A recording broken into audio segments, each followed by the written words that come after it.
ეხლა ვახსენე რომ ჩვენ ზეცაში ვიმყოფებით პოტენციაში, რომელიც თუ რეალის და ეს არის ჩვენი ცხონება.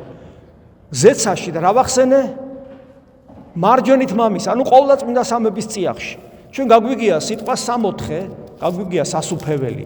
ქრისტიანული გაგებით სამოთხე და სასუფეველი არის არა რაღაც საჩუქარი ღმერთისგან, რომელიც ღმერთისგან დამოუკიდებლად არსებობს. აი შენ კარგად მოიქეცი და მე შენ სასუფეველს გაჩუქებ. სასუფეველი კარგია, სამოთხეა, მარადიული ნეტარება და ბედნიერებაა.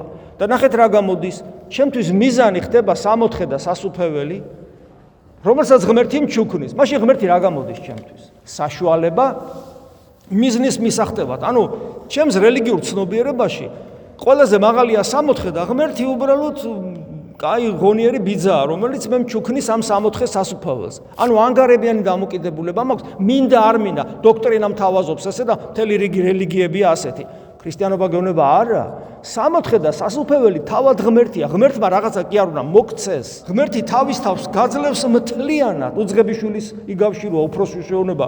ჩემი ყველაფერი ხო შენია, რა სიტყობ ჩემო? თიკანი მომეციო და გაუკვირდა. რა თიკანი, კაცო? თიკანი კი არა.